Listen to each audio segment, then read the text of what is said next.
All right. Started cleaning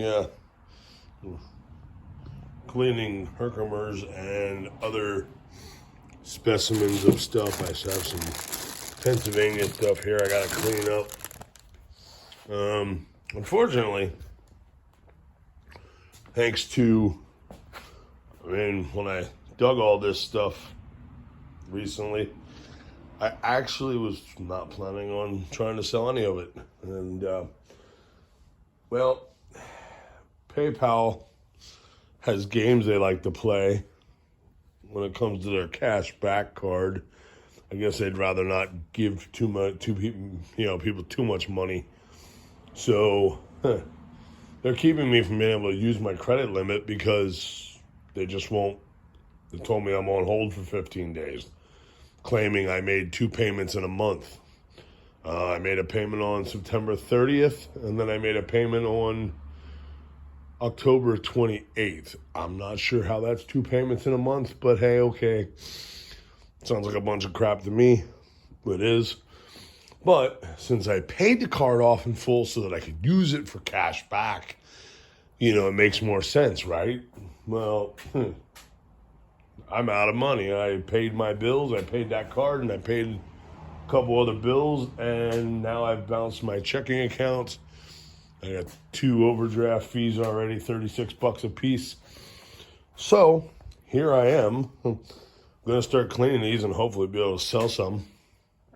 Hoping to go to a crystal store, local, a couple local ones, see if they want to buy anything for the, I know I'm not going to get full price for it if I sell it to them because unless they want it for themselves. So specimen number 1, the one of the beauties that I found up in New York. What we have here is we got a rider growth here. It's actually one big herc with a small one on the corner, but then it also has this little one here. Now, when I dug this out, sorry for the shakiness. I'm running out of cigarettes. When I dug this out, it had dirt all over it. I was like, whoa, check that out. It's got a nipple sticking out, right? Start cleaning the dirt off. Oh my God, I broke it. No, I didn't. That is a double terminated. That is a double terminated herc, which means this one grew first and the big one grew around it. Now, this fits perfectly in there. It's got, let's see if I can come on now. Don't know if the camera's going to show the facets, the reverse facets of the keyhole. But that is a keyhole. And a couple hundred million years, that stayed in there and dirt held it in until I found it. Boom. Thing measures like 3 inches long by 2.5 inches wide and 2.5 inches high to the top of this point. Now this is a beauty in itself. It does have some contact. That's where originally when this thing grew on in the pocket in Dolostone, it ended up butting up against the Dolostone, which a little bit of that is still in there. That's not just all dirt. That's the host of Dolostone that this stuff grew in a pocket of water, mineralized water. So, but that's what's great about hercs is that they're little, what some people would call an imperfection is actually what makes them spectacular. So there's awesome, one of the best specimens. I gave my daughter the turtle, the one that looked like a turtle. Now here's one that yet not cleaned up, but now there's one similar size. Okay, we're gonna go. It's 2.5 wide, of course, but this one is broke. This one's broke off. This was attached to more at some time, long ago. And I might have some of the pieces. I might have more pieces in that box. Some of these pockets where I found this one, littler pieces that came out right around it. I'm going to once they're all clean, I'm going to see if there's a 3D puzzle that can go back together to make a much bigger, better, make it into its original formation. But yeah, 2.5 by 2.5 by 2. So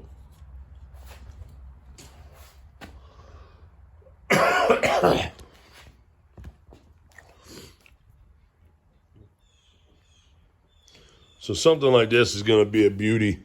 Once I just got to remember which. It either went with that one or that one. I think it went with that one. I think. I hope. I don't know. We'll figure it out.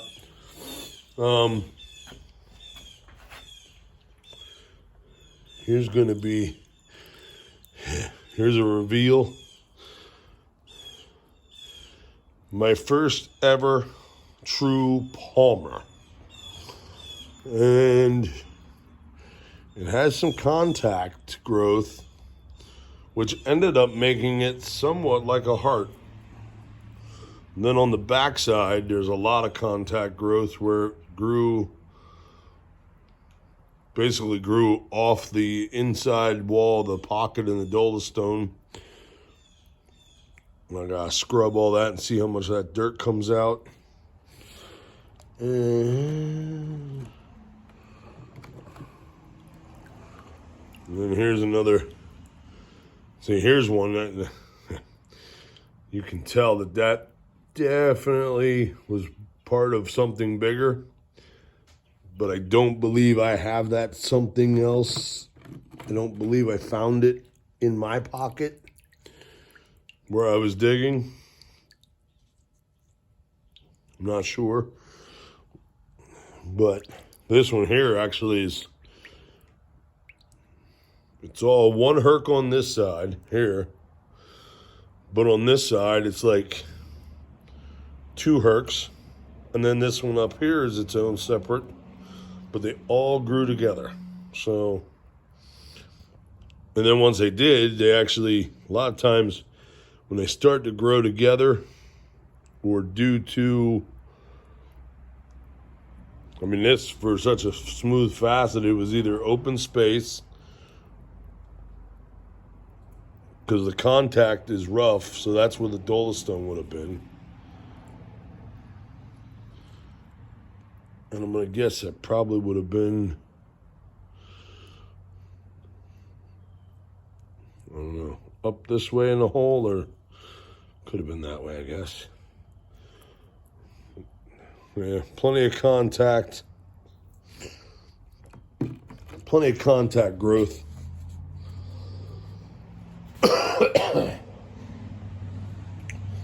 But going in here's a whole bunch more.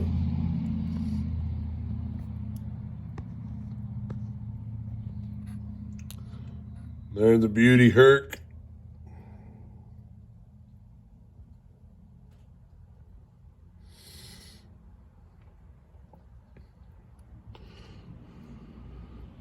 Of course, the one in the middle is not a herc.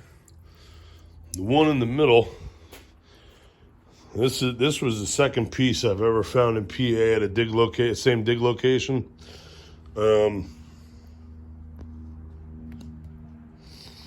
But what we have here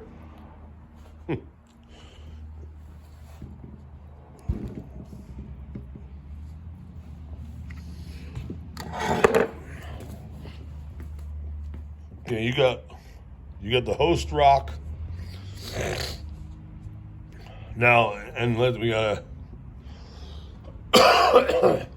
This is Pennsylvania stuff.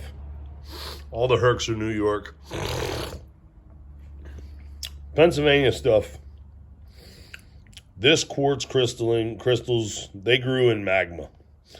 Magma worked its way up and grabbing minerals, was mineral rich. Finds a pocket in between this rock, and then it just sits there. And as it cools, if it cools slowly enough, the crystals can form. Now, so this is host rock. Kind of appears to be somewhat granite in nature. This is host rock up here. In between, as you can see, the host rock goes all the way around the bottom. But then on the end, we got some beautiful little druzy micro quartz crystals in a pocket there. Right now it's covered in iron oxide, but I learned over my short time of being in the rock and digging up crystals like this, I learned that not all need to be soaked in iron out, because once you make them all clear, you lose the three-dimensional depth. So the color, the iron oxide staining on this, and the coating, and in some cases it could even be red hematite. I like it. So you have the bottom layer of host rock, some druzy quartz crystals. You got the big monstrosity matrix of intertwined quartz crystals, little host rock here on top. And then, well, my goodness, does that look black to you? Now, I just dug this up this year. I dug this up out of pretty much virgin, undug dirt. I was deep enough that I know that I was not in tailings. I was not, which, I mean, even if I was in tailings, this is still natural. This specimen is exactly 100% natural, out of the ground. All it has been is soaked, scrubbed in some simple green and water to clean it off. That is it. And before I even soaked it in simple green, this was like this. Now, some would call it smoky quartz. I had a piece like this, way bigger than this. It was, I'd say the piece was as big as this container, and this whole one side of it was like this, and it was from the same place I got that I dug this up. Now, when I looked up and Googled, smoky quartz is caused by, or the blood, the making it when it's black. It can be caused by, I was told it could be manganese a couple years back. I was told, that could be manganese in it, inclusions, whatever, blah, blah, blah. Then I Googled, and apparently aluminum, when the crystals grow, if aluminum was present in the mineral makeup, that's how smoky quartz is formed.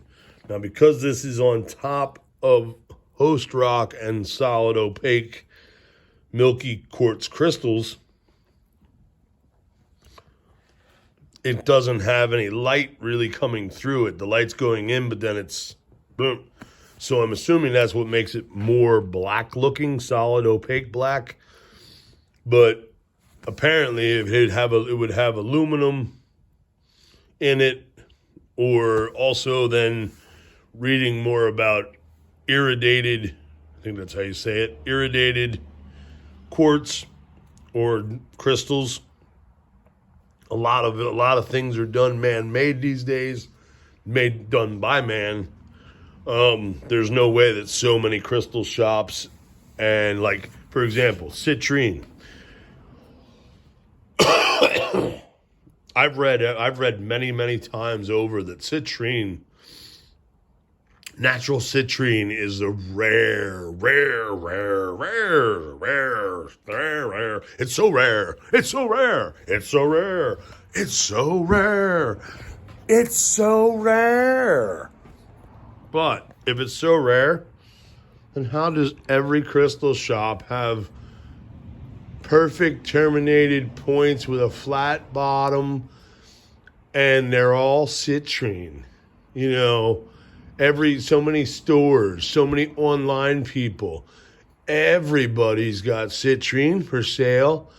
And then many of them I've seen that are, oh, it's not irradiated. You know, okay, so now you're going to tell me that you didn't heat it, that it wasn't heated by man and it wasn't, you know, the process wasn't done to make it turn yellow from clear quartz. Really? I mean, come on. That's why it's one thing I can't stand about the whole gem and crystal thing. You know, the earth has so much stuff, and then there's some stuff that's just rare. But because people are greedy to have, or to making money, that they will scam people and make people think that it's real. Now, I noticed in the last couple years, since I got really into this, I have noticed that more and more sites online are saying that it's irradiated, that it's, you know, they're saying it's irradiated, but they're not saying if it's natural or man done by man. But because they're just putting the word that it's irradiated, it's legally covering their ass. Which this was could be naturally irradiated. I don't know how, I don't even, pronunciation of words sometimes. Irradiated. So it'd be irradiated. This would be a natural done by Mother Nature and the earth through all of its processes that led to this piece growing, becoming, and then working itself to the surface. So, because this would have been done at much greater depths than where it was when I dug it up, but yeah, that's pretty. So that's technically smoky quartz. Like I said, this is the second piece that I dug up from that location that I found that had this. And I sold the first one went in my collection, and it got sold with the entire collection when I decided to move into that van. So now I have this piece. I would love to keep it, but I don't have space in the van, and I don't want to haul around a bunch of rocks all the time. I got a few in the van with me, a few of my little purdies, my little special purdies. But I can't keep them all, so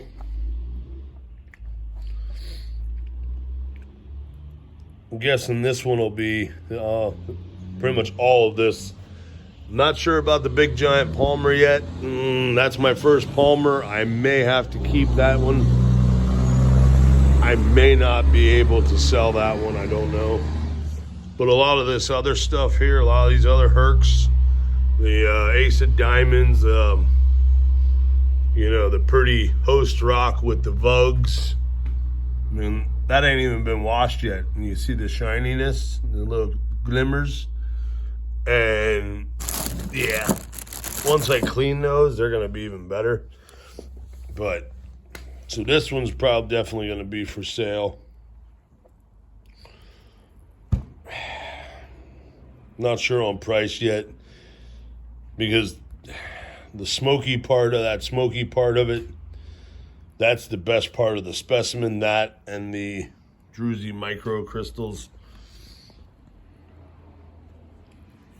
And the reason I know that this is inside and it's not just this isn't a carbon coating or anything, is because the first piece of this that I dug up at the location, I soaked it in iron out, and that did not come off at all. So, and this is exactly identical to that. So, but yeah, not sure the price yet, but if anybody's interested, let me know. And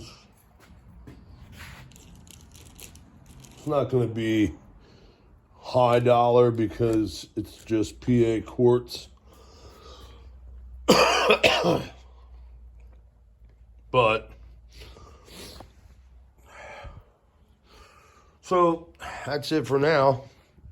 This is the process. I must clean. So once I get everything done, I will probably do a finished table video of all the goodies. So until then, catch you later. Remember, fight for love, not hate. Be kind to yourself. Be kind to others.